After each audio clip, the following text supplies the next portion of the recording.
नमस्कार दोस्तों, स्वागत है आपका अपने YouTube channel success point Saidpur में। दोस्तों आज है 24 मई और 24 मई के जितना भी इम्पॉर्टेंट क्वेश्चन बन रहा है हम आपके लिए लाए हैं। और जैसा कि आप लोग जानते हैं कि इस करंट अफेयर के लास्ट में एक क्वेश्चन किया जाता है जिसका आंसर आपको कमेंट के माध्यम से देना है। तो और देख लेते हैं 23 मई के करंट अफेयर के क्वेश्चन का सही जवाब नेहा कुमारी, प्रतिमा सिंह, विनय कुमार चौहान, श्रवण चौहान, विनीत चौहान और दीपक यादव ने सही दिया है। आप लोगों को सक्सेस पॉइंट सैदपुर की तरफ से धन्यवाद। तो दोस्तों आज के हम करंट अफेयर के पहले क्वेश्चन की तरफ चलते हैं, जिसमें आज का पहला क्वेश्चन है अंतर्राष्ट्रीय जैव विविधता दिवस कब मनाया गया।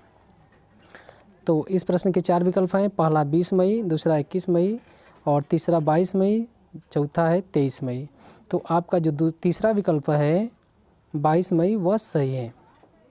अब हम इसके बारे में जान लेते हैं जैव विविधता दिवस के बारे में।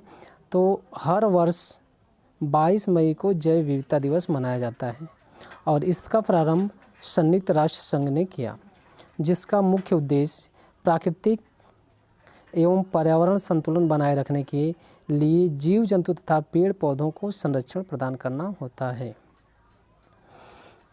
आज का अगला प्रश्न है एयरटेल अफ्रीका ने कोविड-19 से प्रभावित बच्चों एवं परिवारों की मदद के लिए किसके साथ समझौता किया है।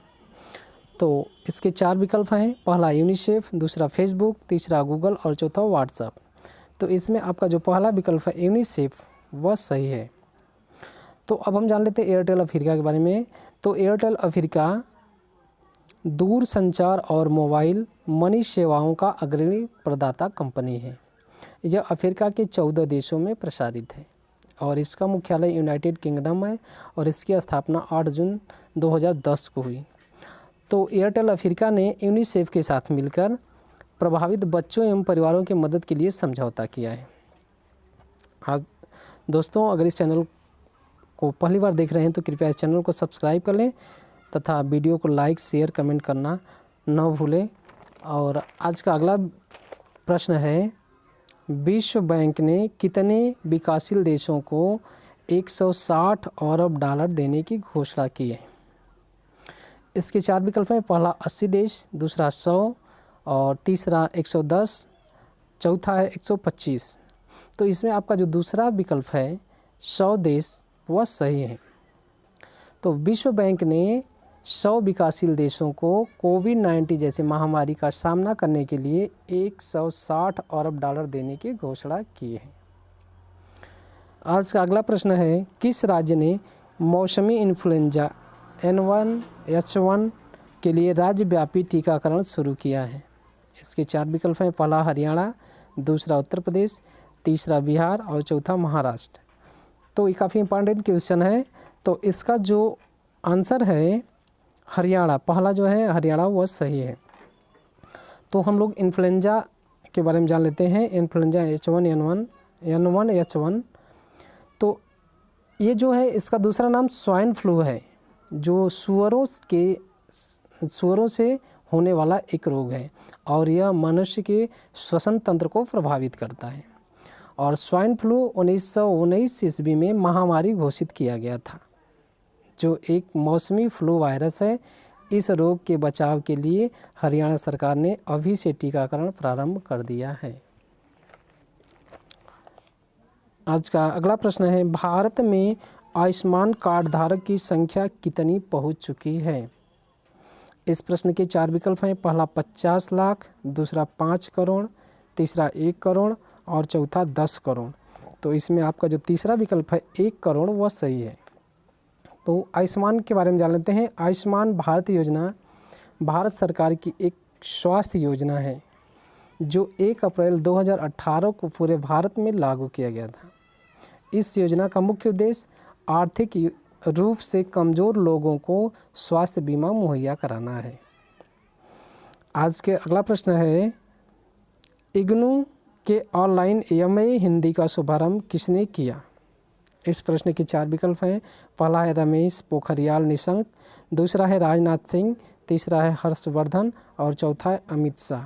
तो इसमें आपका जो पहला विकल्प है रमेश पोखरियाल निशंक वह सही है।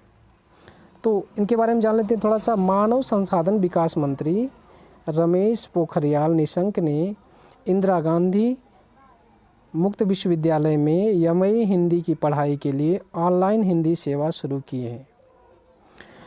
इंदिरा गांधी राष्ट्रीय विश्वविद्यालय की स्थापना 1985 ईस्वी में हुई। इसका मुख्यालय नई दिल्ली में है। आज का अगला प्रश्न है, किस राज्य ने ट्रांसजेंडर के लिए अलग संगरोध की स्थापना की है? इसके 4 विकल्प हैं। पहला मध्य प्रदेश, दूसरा मणिपुर, तीसरा बिहार और चौथा कर्नाटक। तो इसमें आपका जो दूसरा विकल्प है मणिपुर वह सही है। तो जैसा कि आप लोग जानते हैं इस समय कोविड-19 जैसी महामारी चल रही है, तो इसमें जो संगरोध है, संगरोध का मतलब है क्वारंटाइन ना, तो क्वारंटाइन के लिए जो है मणिपुर सरकार ने ट्रांसजेंडरों के लिए अलग से क्वारंटाइन की व्यवस्था की है और मणिपुर के मुख्यमंत्री एन बीरेंद्र सिंह हैं।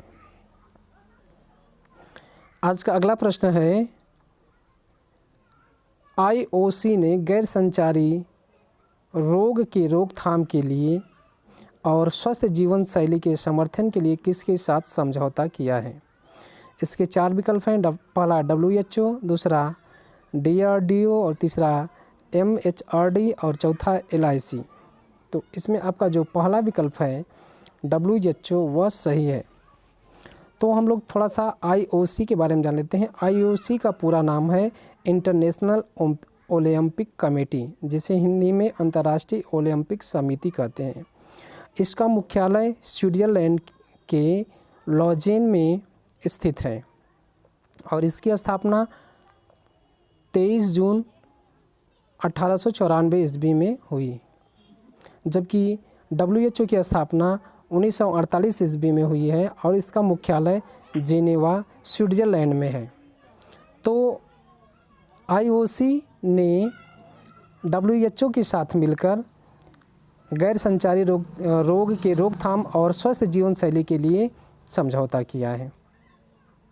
दोस्तों, अगर इस चैनल पर पहली बार हैं तो कृपया इस चैनल को सब्सक्राइब कर लें तथा इस वीडियो को पूरा देखें, क्योंकि ये जो क्वेश्चन है काफ़ी महत्वपूर्ण है आपकी आगामी प्रतियोगी परीक्षाओं के लिए।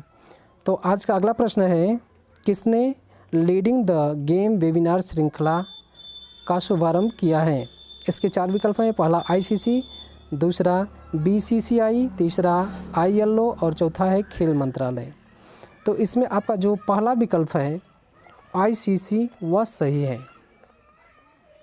तो इसके बारे में थोड़ा जान लेते हैं। ICC ने महिला क्रिकेट को सेलिब्रेट करने के लिए लीडिंग द गेम वेबिनार श्रृंखला का शुभारंभ किया है। इसका मुख्य उद्देश्य सभी राष्ट्रीय और अंतर्राष्ट्रीय महिला क्रिकेट के विकास में सहायता करने के लिए सर्वोत्तम विकल्पों को साझा करना है। आज का अगला प्रश्न है, चाय के लिए जोरहाट ई नीलामी मंच का उद्घाटन कहाँ किया गया है? इसके 4 विकल्प हैं प्रश्न के। पहला है महाराष्ट्र, दूसरा है असम राज्य, तीसरा है दिल्ली और चौथा है पंजाब। तो इसमें आपका जो दूसरा विकल्प है असम राज्य वह सही है। तो थोड़ा सा इसके बारे में जान लेते हैं। असम के बारे में, असम राज्य का गठन 11 फरवरी 1946 ईस्वी को हुआ और असम की राजधानी दिसपुर है और यहाँ के मुख्यमंत्री सर्बानंद सोनोवाल तथा राज्यपाल जगदीश मुखी हैं। ये यानी असम राज्य में जो है जोरहाट ई नीलामी मंच का उद्घाटन किया गया है। इस प्रकार से आज का हमारा एक करंट अफेयर का क्वेश्चन था जो समाप्त हुआ। जैसा कि आप लोग जानते हैं कि इसके लास्ट में एक प्रश्न पूछा जाता है जिसका उत्तर आपको कमेंट के माध्यम से देना है। तो आज का प्रश्न है, स्वाइन फ्लू महामारी कब घोषित किया गया? प्रश्न एक बार फिर से दोहरा दे रहे हैं, स्वाइन फ्लू महामारी कब घोषित किया गया? इस प्रश्न का उत्तर आप कमेंट के माध्यम से दे सकते हैं। और दोस्तों, अगर इस चैनल पर पहली बार हैं तो इस चैनल को सब्सक्राइब कर लें तथा वीडियो को लाइक, शेयर, कमेंट करना न भूलें। धन्यवाद।